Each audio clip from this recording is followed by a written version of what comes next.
Good evening, ladies and gentlemen. Welcome to the National Opera Center. I'm Mark Skorka, President of Opera America, and happy March. It's wonderful to see you all here. We have a sold-out house for our conversation with Sondra Radvanovsky this evening. She is far more used to sold-out houses than we are, so it's a special privilege.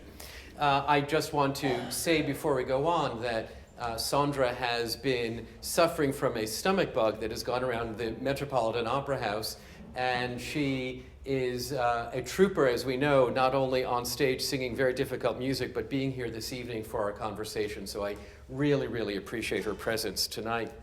Our conversation series is a set of interviews with leading artists from our field through the lens of professional development. We talk about career development with lessons for the thousands of young people who are building their careers, their lives in opera. It is a pleasure to learn the lessons, to get a sense of the real work that is behind the success of a great artist this evening, Sondra Radvanovsky. In terms of our next events, just so you have them on your schedule, Jake Heggie, we're doing a Creators in Concert program on March 15th, and our next and final conversation for the season is with Isabel Leonard on April 7th, so please do mark your calendars for that. As I was preparing my questions today, I read a number of reviews of Sondra's work, and just two of them. Ms. Radvanovsky's voice sounded huge and radiant. She navigated the coloratura hurdles with ease. Her shading, dynamic control, and expressive nuance rendered the confession scene particularly potent. In another one, it said, a soprano with beautiful, creamy, agile voice is a rare creature. But a soprano with all these qualities, plus spectacular acting ability, is rarer still. We are so privileged to have her through our whole season here in New York singing the three Donizetti queens at the Metropolitan Opera. Please join me in welcoming Sondra Radvanovsky. Welcome. Please have a seat.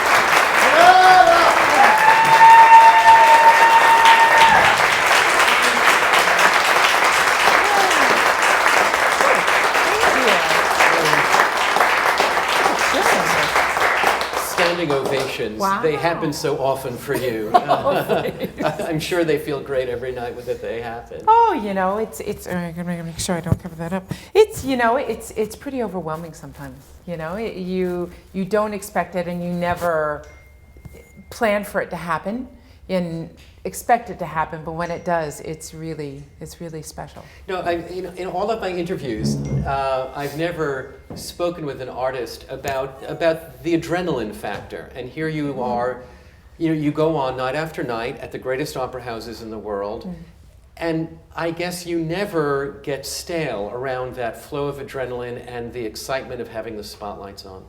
No, and you, the audience, really can make or break performances for us.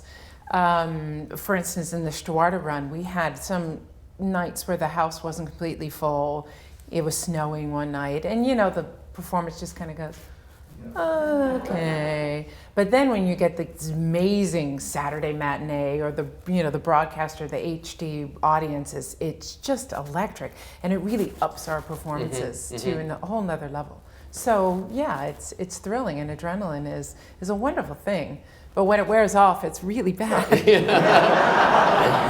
I'll be sitting there, my husband will say, people say, oh yeah, after a show must be really great. And my husband said, yeah, I'll be talking to Sondra, and all of a sudden it's like the light switch, and mid-sentence, I will just...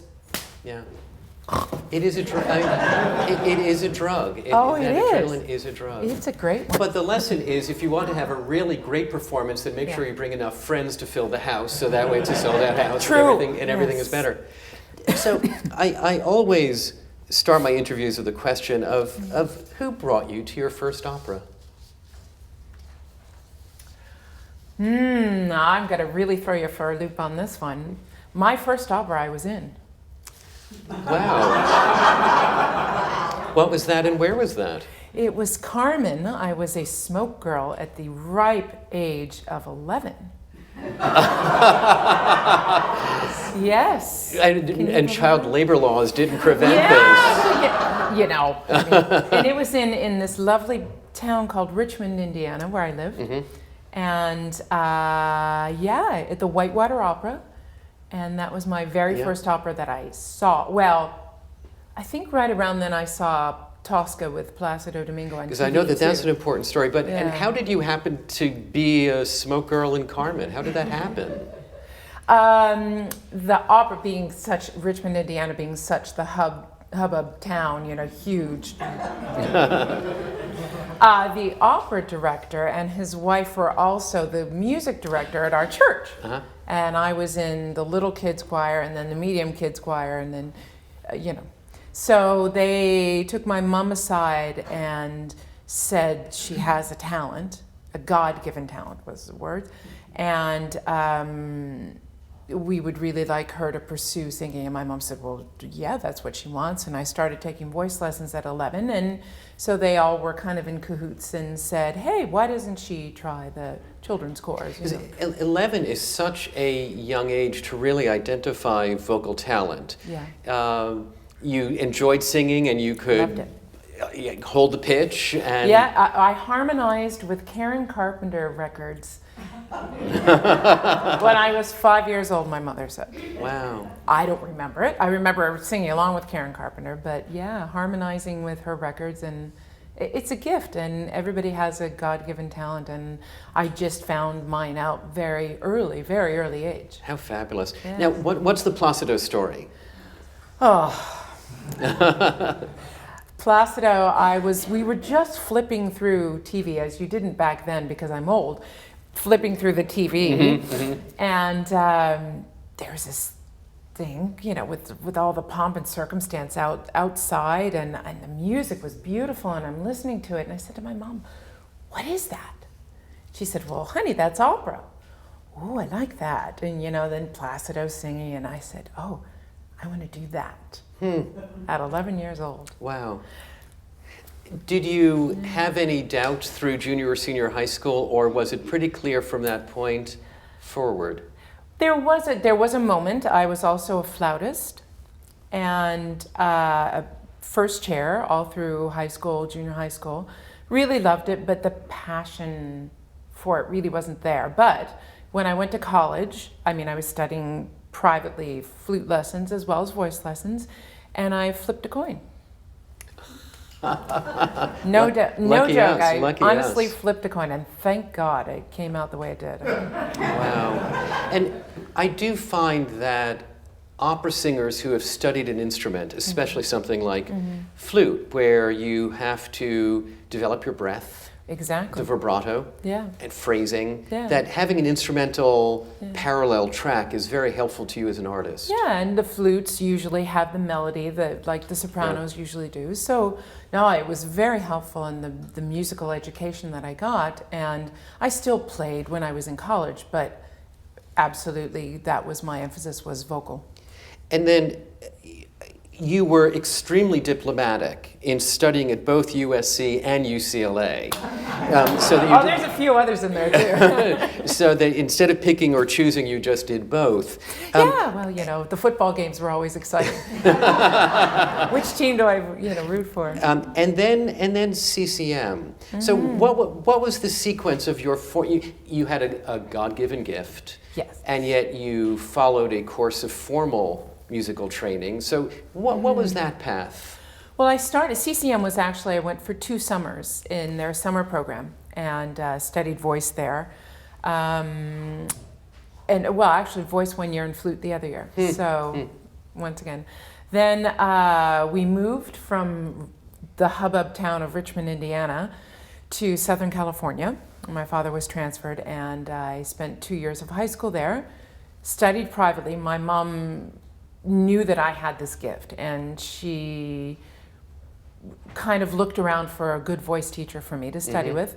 So we found a great teacher in Los Angeles. We were in Orange County, and I would drive up every weekend to LA to study with this gentleman. Charles Rowe was his name, and who also was then at USC as a professor. Okay. Needless to say, I got a full scholarship to USC as a vocal major, and studied there for 2 years.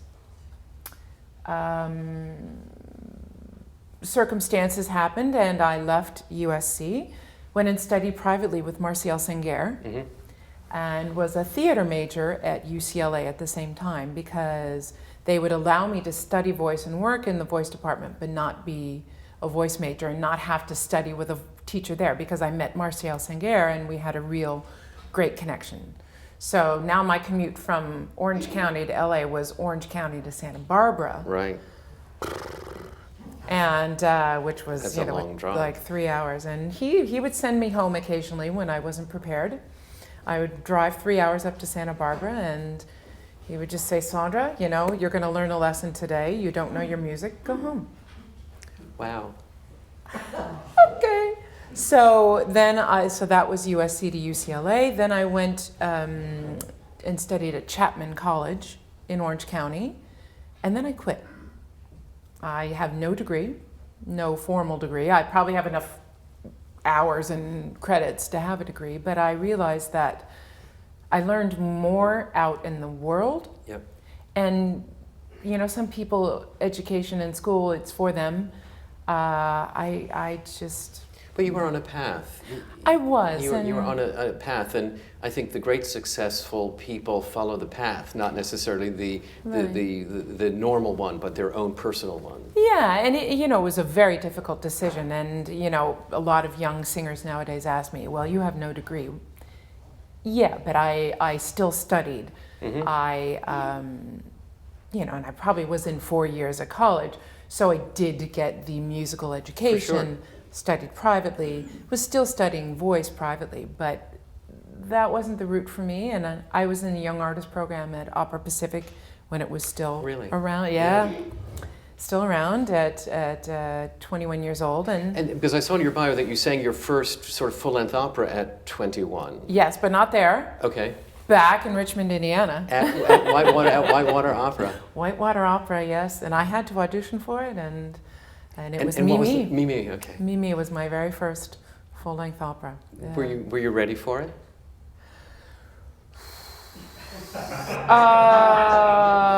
Is one ever ready for their first opera? You know, I think it was the right thing at the right time at the right place. Put it that way. If it had been at the Metropolitan Opera, no. Well, no. I note that Whitewater Opera doesn't exist anymore. No. And Opera Pacific doesn't exist anymore. It makes me worry about La Scala. Well, I'm just going to bite my tongue on that one, yes. When I speak with singers in these interviews, lots of times they don't discover they have a voice until they're in college. They're kind of a music theater person, and in college the voice teacher says, you may want to go into opera. Yeah. So there's a real way in which you had a 10-year head start in understanding the gift and having the talent, and classical music was a part of you by the time you went away to college. Oh, absolutely. I already knew the 24 Italian hits by then. I, was started with those at the age of 11. Yeah. And I never sang pop music. I never sang Broadway. It was always classical music. I know I'm weird. And then you won the Met National Council auditions. Yes. Again, at an early age relative to others, but at a point in your training where it was consistent with how much you'd studied already. Yeah, I'm surprised they chose me, but yeah. Was it your first year of competition? Yeah, I said to myself, well, me, I always knew, I said, I'm going to win the Met competition the first time I do it. And I'm going to sing on the Met stage by the time I'm 30. So I was 25 and 1 day old when I won the competition, and I sang Ritorna Vincitor. Wow. And they still chose me as they must have heard something, but yeah, I mean, then to backtrack, I didn't sing the full opera of Aida until like 40, so. But you showed what you could do. I think the word is sophomoric. Yeah, I was very green, but yes, it was the first year that I did it, and very lucky. Wow, a 25 Met Council audition winner, and were you old enough to embrace that? Were you surprised by it? Did it you just, okay, let's just keep on going? It's such a young age at which to have that kind of accolade. I don't think all of it sank in. Yeah, quite frankly. I don't think a lot of things sank in until probably about 5 or 6 years ago for me. When one takes a moment to really step away from it, Yeah. and to get off of that wheel, the mouse wheel, the rat's going around. I took a moment and kind of stepped back and reflected on all of it and thought, wow, it was just for me. I knew, and this sounds very egotistical, and please don't take it this way, I knew that I was going to sing at the Met. Mm-hmm. And I just, in my being, I knew that my voice was meant for a theater that big, because I had a very large instrument, and everybody always told me that I had a large instrument, and stop singing so loud, you have a very large voice. So I kind of put 2 and 2 together, thought, yeah, okay, well, I mean. And that is certainly one of the challenges, we can talk Sure. more about it later, for young singers today, because the large voice, the unusual voice, doesn't have a clear path. Absolutely. Yeah. Your next step was into the Lindemann Young Artist Program. Yes. So you weren't doing a Young Artist Program where you had to sing chorus, which probably would not have worked for your voice. No, I was in, just to backtrack, when I was in Chapman College, I was in 3 choirs. We were required to be in choir. And I was told, you stand in the back row, move your mouth, do not sing. So we come to the day of the choir finals, and there was a voice competition that I made the finals in, the Palm Springs Opera Guild, which I ended up winning. And so I called the choir director and said, listen, I made the finals. I'm not going to make the finals for the choir, the chorus. Every year you had to do it. He said, fine, well then you're going to get 3 Fs. Wow. And that was the moment when I said, school is not for me. They should really embrace individuality. And here they just really stamped it down. But this is a choir that I was not singing and stood in the back row and moved my mouth. So yeah, it's really sad. And that illustrates, and it's something that in our singer training forum we talk about, is how the cookie cutter approach within the educational system frequently gets in the way of the advancement of people who have unique talents. Absolutely, and everybody comes to it at a different time, at a different pace, and definitely, through different doors. And, my story is different than another young artist. And kids nowadays will ask me, well, I want to be just like you. And I say, no, you find your own route. Because quite frankly, I don't know if everybody would want to take the route that I took. I mean, I had no social life. Honestly, my life was music. I was single track mind, 24 hours a day, 7 days a week. So I gave up a lot for it, but I wouldn't turn down a minute of it again. And thus that moment of reflection a few years ago, Right. after decades of determination to just realize that a rival had been achieved. It was a moment, it was like an epiphany one day. I looked at my husband and I said, I'm really there, aren't I? And he said, duh. You need me to really answer that? Yeah. And I said, well, it's that aha moment when you just say, wow, it's everything that I ever wanted. And I have all of that. And I've achieved all of that. And, what now? And what am I going to do after the 3 Queens? I mean, how does one top that? I said to Placido, because on my 35th birthday, we started rehearsals for Cyrano de Bergerac at the Met. And Placido Domingo sang, this, full circle. Placido Domingo sang Happy Birthday to Me. And I'm thinking, no, he's the reason why I'm here. And I said to Placido, well, what am I going to do now? Sorry, I'm sick today. I'm like, emotional. what am I going to do now? I mean, this was my dream, was to sing at the Met with you in a leading tenor role. And he says, well, Sondra, you have to go get another dream. I go, oh, okay. Well, I got one, and now what do I do? I mean, wow. I'm sure that among the 58 operas that Donizetti wrote, there must be a fourth queen someplace. Well, we'll make one. So, the Met auditions and the Lindemann program. Yes. And the Lindemann program, not like other young artist programs, you didn't have to sing chorus or, you know. I did sing the fourth tree to the right, and then the third tree to the left. I progressed from, left to right tree, and, but yes, I did do small roles. After all of these years that you had done of study, private study within academic institutions, what did a program like the Lindemann program give you that you hadn't had before? Well, it was individualized, and that is really something that a program only like the Met or Chicago Lyric or these big opera houses can provide, because they have the resources with the coaches, the best coaches in the world, the best music staff. I mean, I had opportunities every night. I could see a different opera, different singers, and I just absorbed all of it, and was.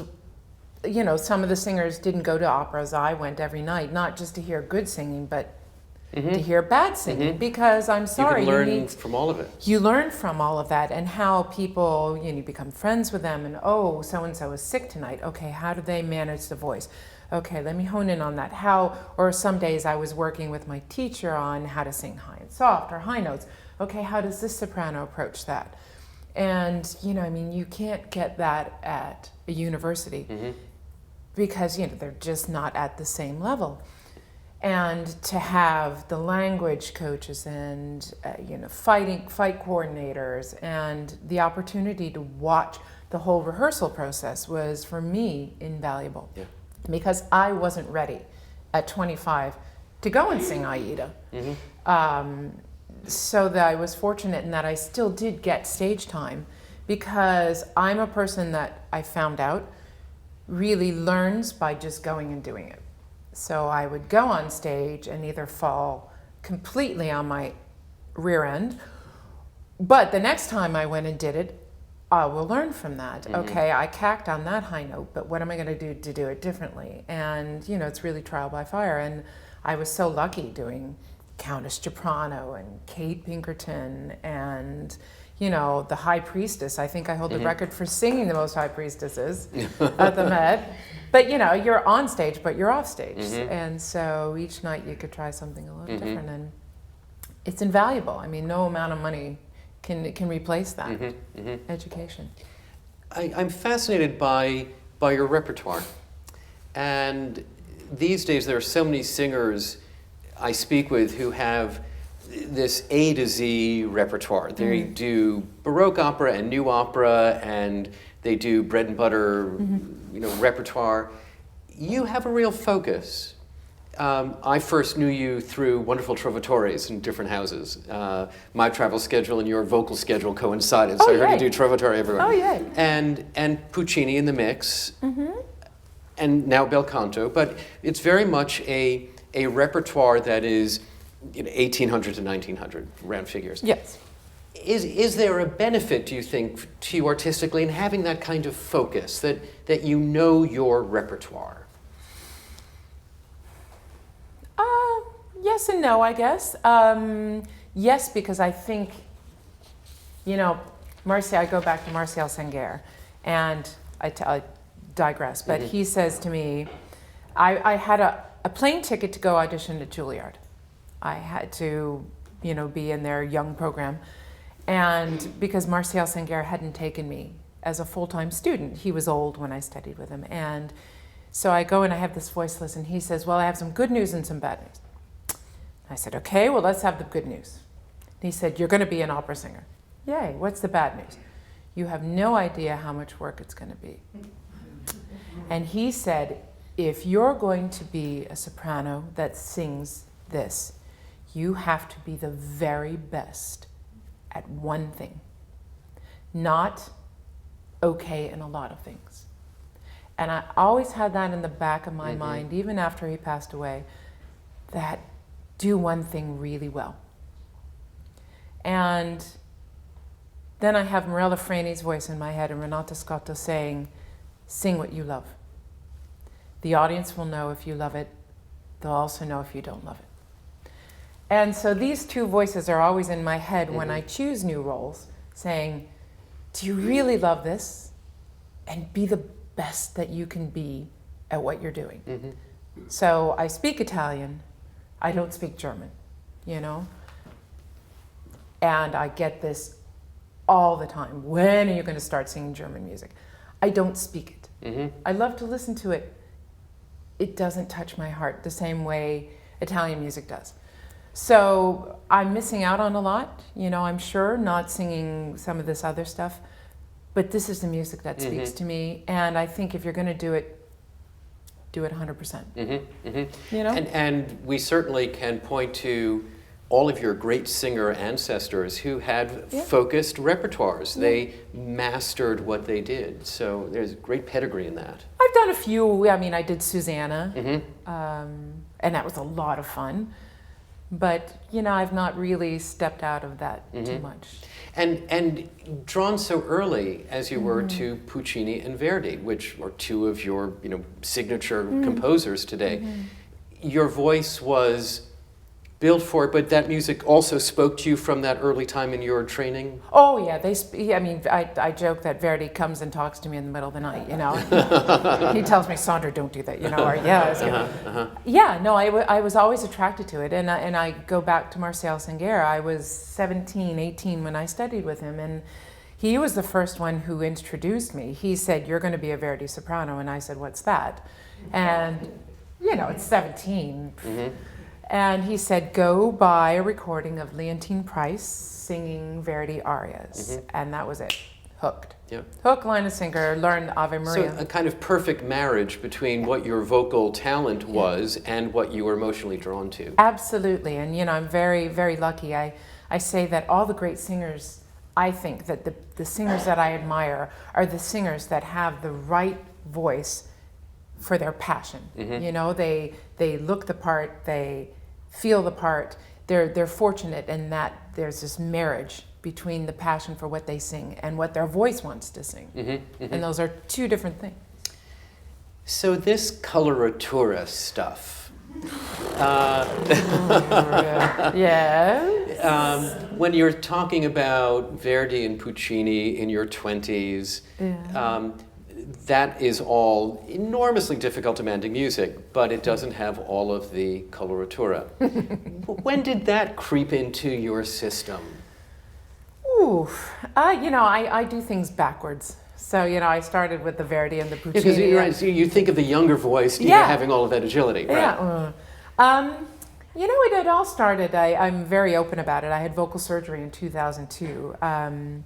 Most likely the doctors think it's from when I was intubated as a child and when I had pneumonia and nicked one of my vocal cords. So there was always a bit of a scar there. And the more I sang, the more the scar built up.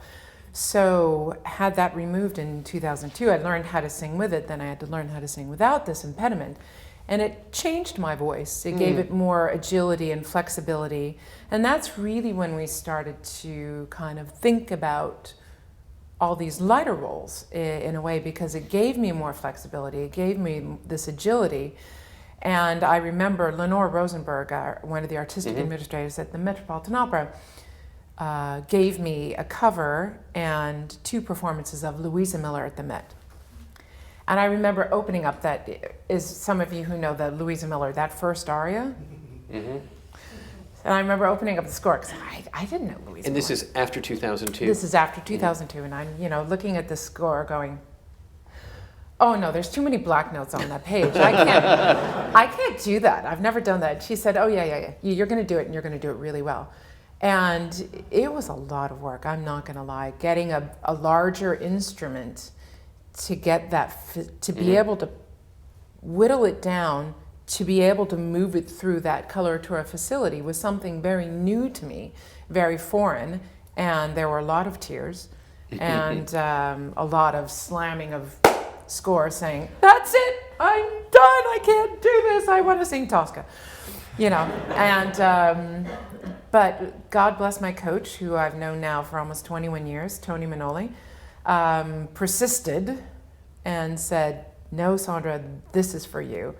And I said, okay, I trust you. You know my voice better than I do. Mm-hmm. And he was right. And in terms of achieving it, it was just practice, practice, practice. Was there new technique with a voice teacher, or just practice, practice?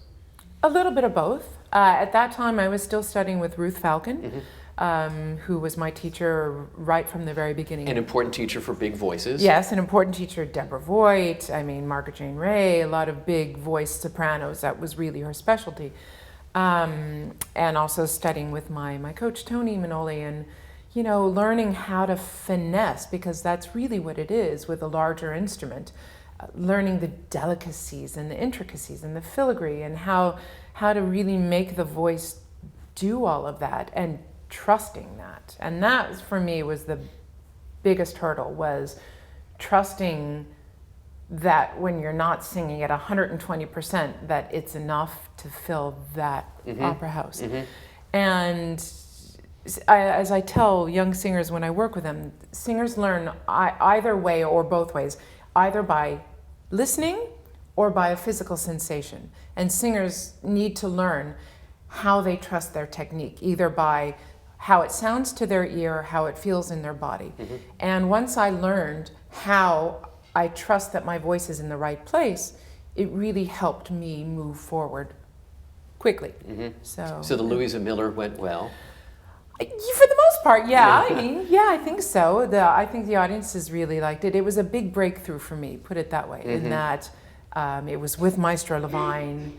It was early Verdi as opposed to later Verdi.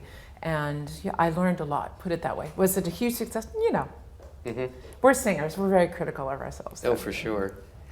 Then Norma. And the Donizetti Queens. You're just grilling me today. Because some of the great turn of the 20th century sopranos who sang the Brunhildes and sang Norma said they'd rather sing all the Brunhildes in a row than to sing Norma. Fiendishly difficult roles. How do you learn? How do you prepare those roles so that they're in your voice, in your system? It's just like I compare singers to ice skaters or ballet dancers. And there's something called muscle memory. And really, you have to do something, and this is scientifically proven, you have to do something 50 times correctly in order for your muscles to go, okay, I see what you're trying to do. So repetition, correctly, just doing it over and over again. And each time trying a little differently, trying to sing a little softer, trying to sing, a little higher and softer or louder or lower, or mixing, or, let's try this. It's experimenting. And I tell young singers to really, your best coach is yourself. And you have to trust that it's inside of you, that you can be given only so much information, and then after that you have to find it yourself. So hours and hours in the music room, just really trying it this way. That didn't work, let's try it this way. That was a little better. But just really going at it. Does the character take shape as you're going through this musical crucible to master the music? I have to say Norma really didn't take shape as a character for me until I actually got on stage.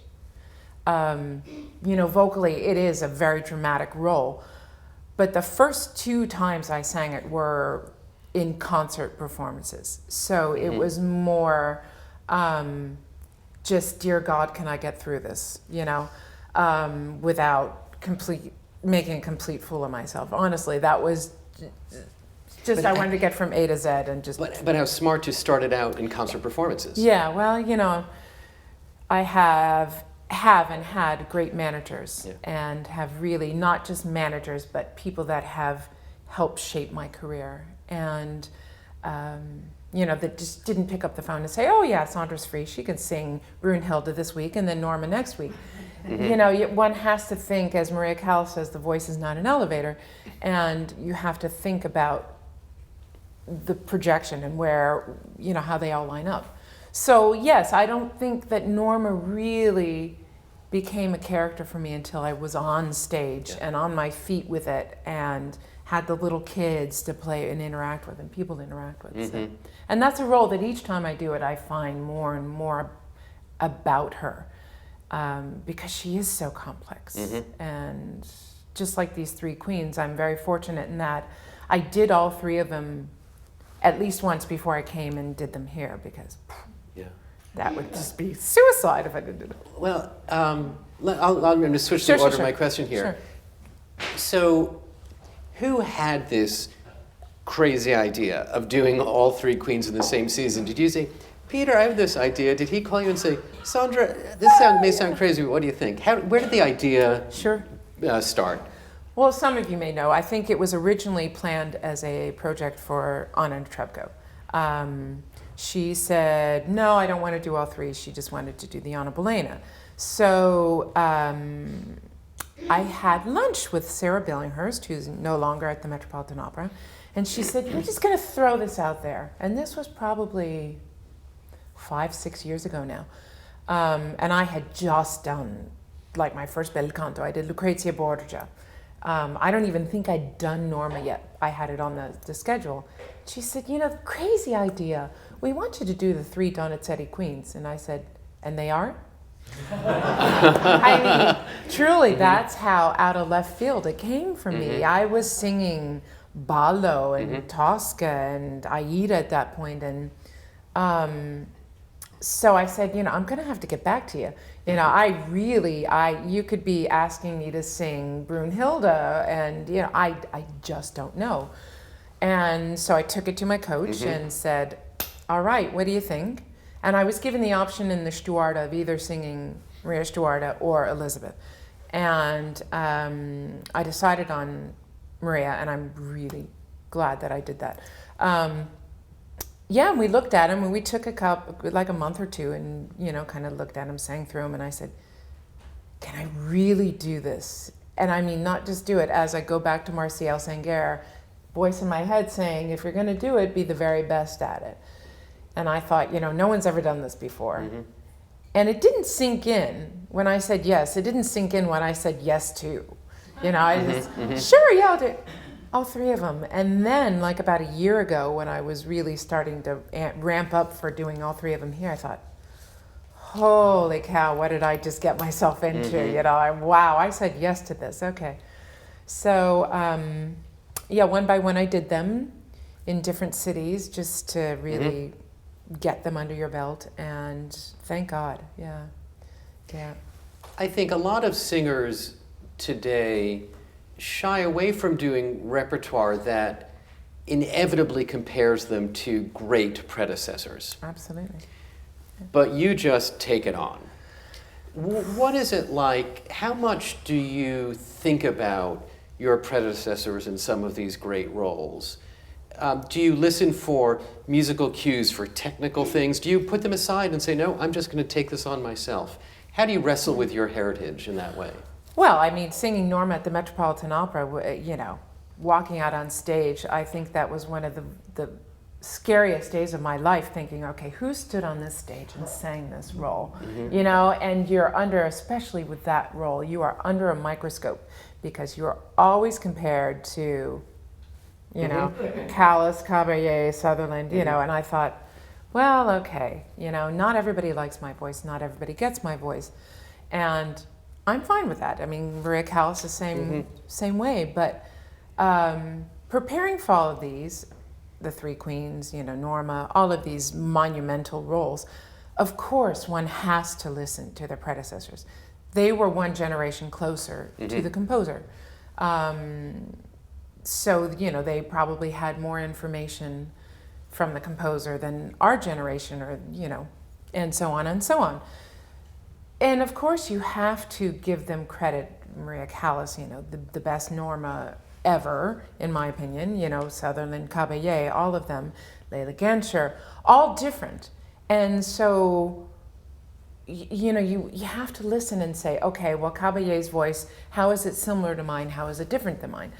Callas's voice, how is it similar? How is it different? Okay, and the part of the voice that they do similar things. I mean, it's research, and if you just go with the bare bones, it's breaking it down. Okay, how do they do this? How do they do that? What did they do? Where did they breathe?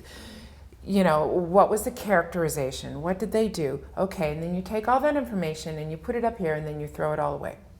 And then you put your own personal stamp on it and try to make it your own, but still with all that information in the data banks back here going, okay, well, it's all there and circulating and percolating, but still, I don't want to be the second Maria Callas. I want to be the first Sondra Radvanovsky. And, I appreciate that people compare me to, Leontine Price and Maria Callas and Leila Genscher and blah, blah, blah.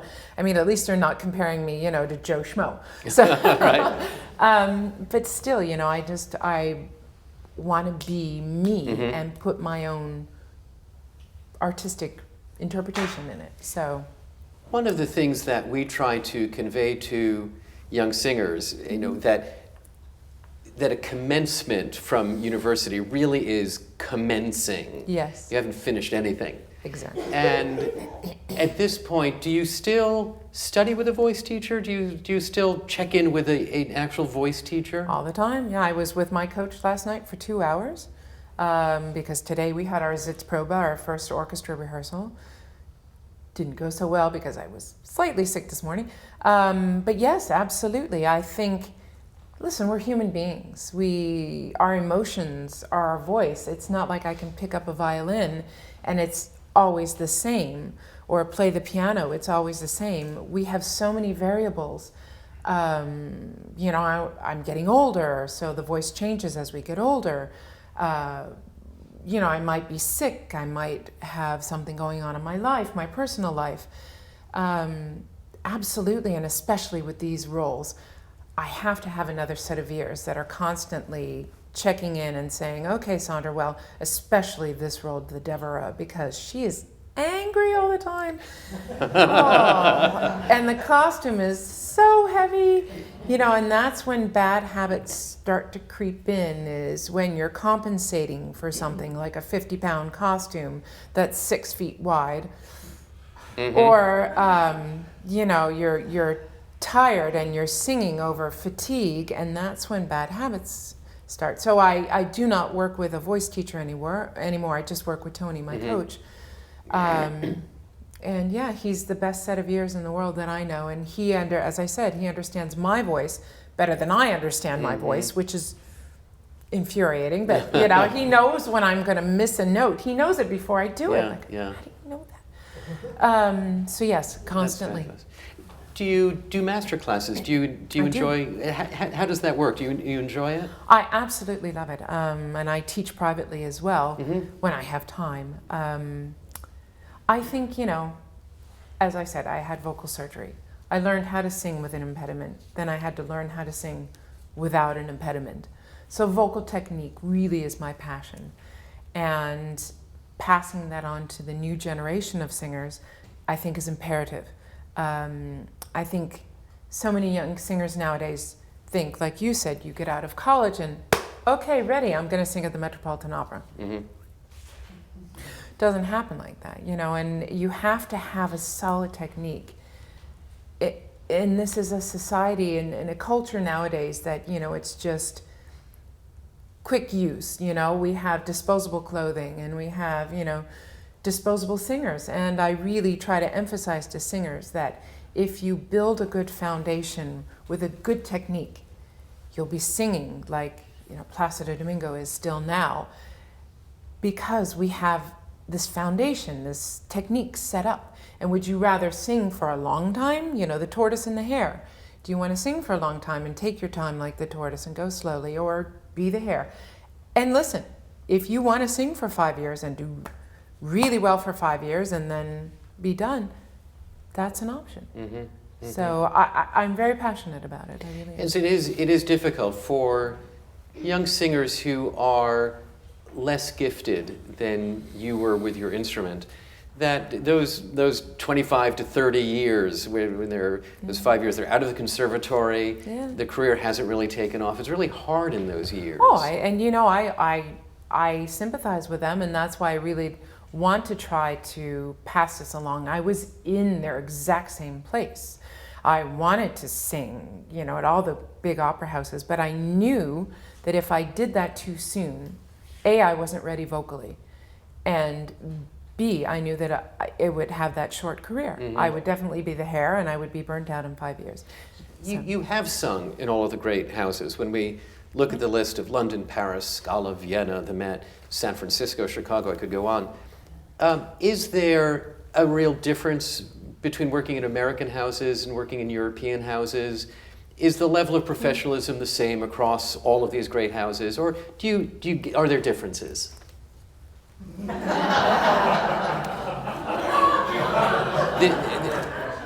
Don't worry that this is being simulcast. Well, no, yeah. La Scala, yes, is one opera house that I will not be singing again ever again, just because of the level of professionalism. Yeah. And I take my art seriously, and I expect everyone else in the opera house to take it just as seriously. And when that is not even met halfway, why should I waste my time? If they don't want to be there, why should I want to be there, for instance? But yes, I think that American opera houses, North American, because I'll include Canada as well, go Canada, I think that there's a reason why they're doing so well, people work very hard. I think that American singers, North American singers, are some of the best singers in the world because they do work very hard at languages. We have to work harder at languages. English is our first language. It's not Italian, it's not German, it's not French. We have to work harder at all of that. And I think that it shows with a lot of the North American singers. That said, there are a lot of great houses in Europe as well. I just singled out one that isn't as great at the moment. With a reputation of being a difficult house in which to sing. Yes, and it's difficult to turn that down. But there are great opera houses over in Europe, and that's where opera started. So there's a level of education, not saying that North America doesn't have this, but it's just historically they've had opera longer than we have. And it's in their blood and in their schools more than it is here, and it's really sad, and that's something that I'm fighting for, and as I'm sure you all are too here with Opera America, getting the education, getting opera and music and keeping it in schools. That's really an issue. What about the lifestyle choices? We just did a panel. We had our National Trustee Weekend, and we had 35 trustees from opera companies. We did a panel to bring them into greater focus around the challenges of a singer. And you think it's all glamour. Oh, and, sure. I eat bonbons all day. Great costumes and applause and standing ovations in your particular case. But when you're as busy as you are, you're not home very much. Home? And Home? So when you're talking to young singers about career development, you talk about technique and you talk about study and languages and acting. What advice do you give them on the personal dimension of being a singer? Well, that's a very good question. And in fact, I tell young singers, vocal technique and being able to sing at this point should be a given. You all should know mostly how to sing. We can fine-tune it. But having a career is more than just singing. And we're on the road. My husband, I'm very lucky, is my business manager, and he travels with me. And I'm very fortunate with that. But being on the road 11 months out of the year, and living out of 3 suitcases, that is my home. And I tell young singers that you really have to have a thick skin, because you have to accept criticism. Because when you're in the public eye, I've been told, "Oh, have you gained weight? Are you pregnant, Sondra?"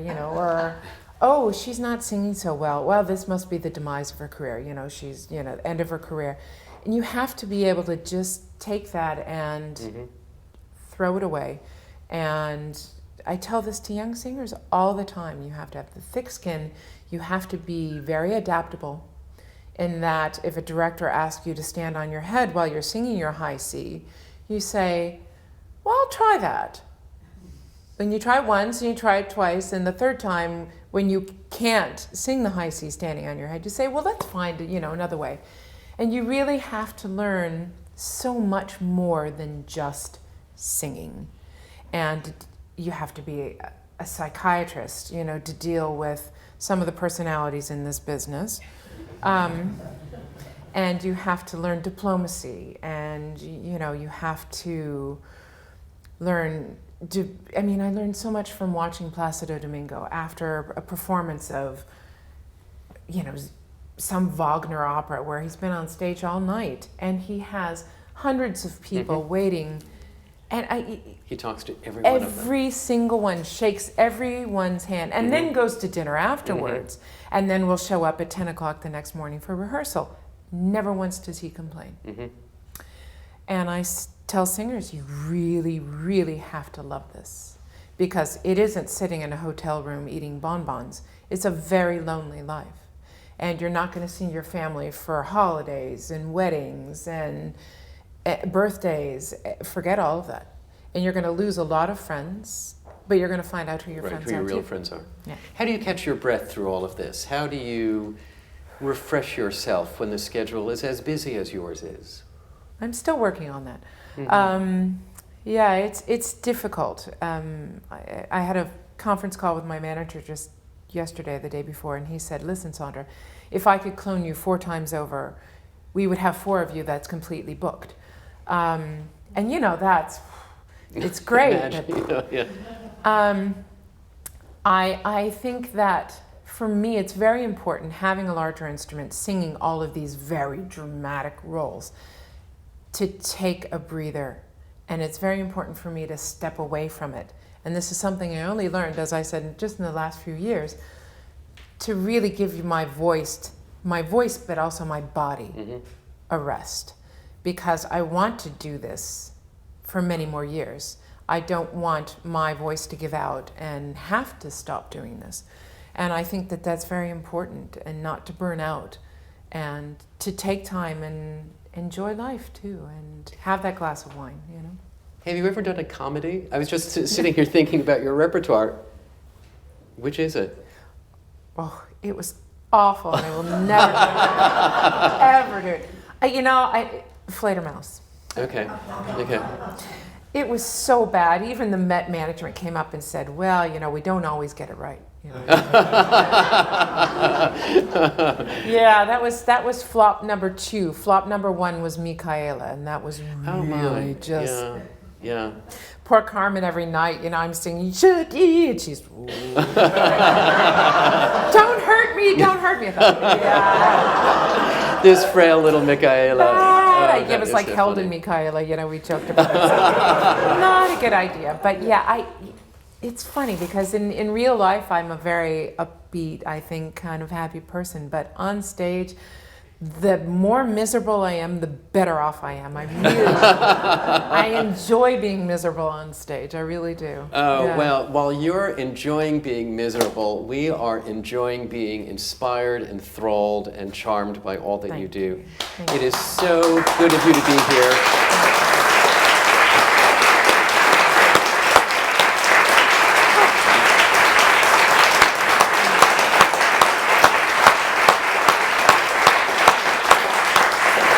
We wish you such good luck with the next installment. It's exhausting. I'm sure. And we will be following you. We will be there. We will be applauding you even more heartily in the theater than here. But again, for your gracious presence today, in light of what you've been through today, we're so thankful. So, ladies and gentlemen, again, a round of applause. Thank you. I would hug you and kiss you.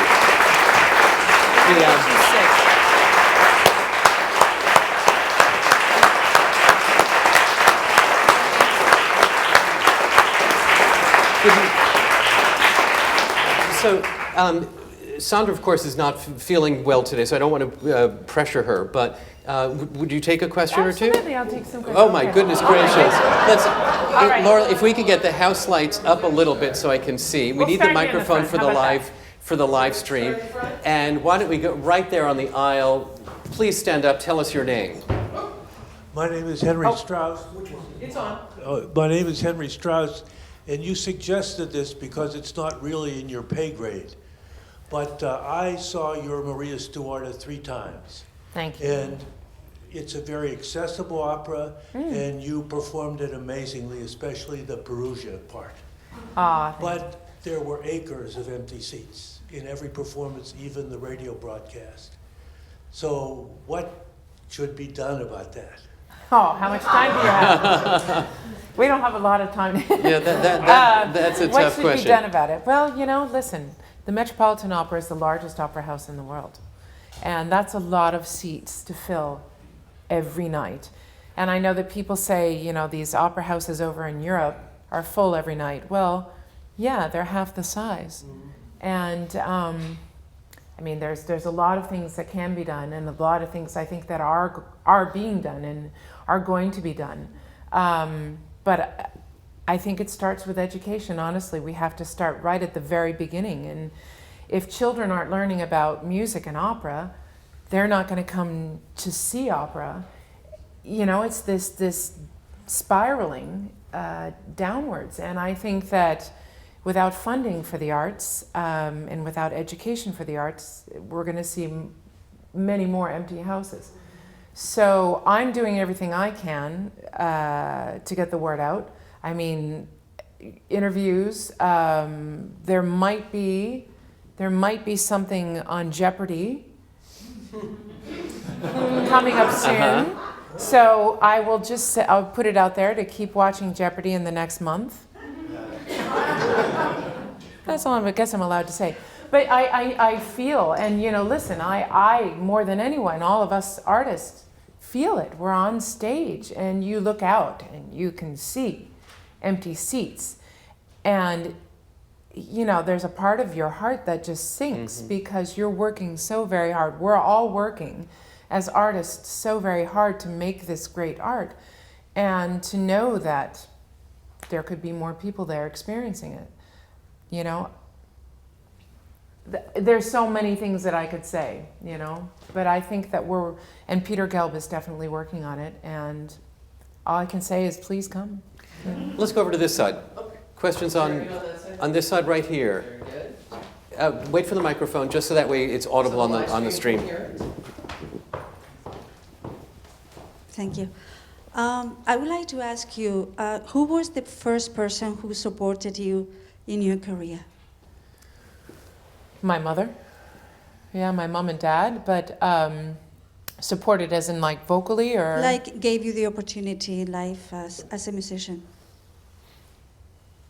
Probably, the Metropolitan Opera, I would have to say. I was 24 when I did the auditions, the National Council auditions, and I have to thank them for believing in me. As I said, coming in and singing Ritorna Vincitore at 24, I mean, who does that? And I think that they saw something, and James Levine and all of the artistic and musical staff at the Met, they really saw something and invited me into the Lindemann Young Artist Program. For sure, I would say them, and I'm extremely grateful. I just want to say that your voice is so unique that I identify very much with your voice. Thank you. I'm a musician, but I close my eyes and I know how your voice is. Oh, thank you. So I can, it's amazing. It was a great experience for me to see you and Il Trovatore at the Met. When you replaced, I think you were substituting somebody. Somebody. The long time ago, the old production. Yes. The second production that I did, not the I saw first. you that day, and it was. I mean, I couldn't sleep that night. Oh, thank you. Laura, That was a fun story. Laura, let's go to the back of the room and take a question from the back of the room right there. Please stand up. Thank you. My name is Gwen. I hope you can hear me. I noticed on your website that you're going to be in Paris soon, I believe, in the future, and I don't see you coming to New York. Maybe the website's not up to date, or maybe I didn't click far enough. I've been watching you since you did the Verdi opera probably about 4 or 5 years ago that I'm not remembering the name of. Stifelio? No, Was that it was... anyway, it was... There's a few of them that I've You done. blew my... yes. But not as many as Sarasota Opera. No, it wasn't Balo. But anyway, you blew my socks off, and I've been thanks. following you since then. So, can you tell us when you're coming again to the Met? Yeah, next season I will not be at the Metropolitan Opera. I'm sorry. I have a lot of engagements over in Europe next season, and it's the way things happen. This will be my first season in 21 years. Wow. That I won't be at the Met. But next season, the season after that, I will be in a new production of Forza del Destino. Great. Now, we are over our time for this evening's program, so I invite everybody to please enjoy a glass of wine. We have an informal reception in the lobby of the Opera Center, and I know that Sondra will be happy to see you out there. But again, let us wish her luck and thank her for being with us tonight.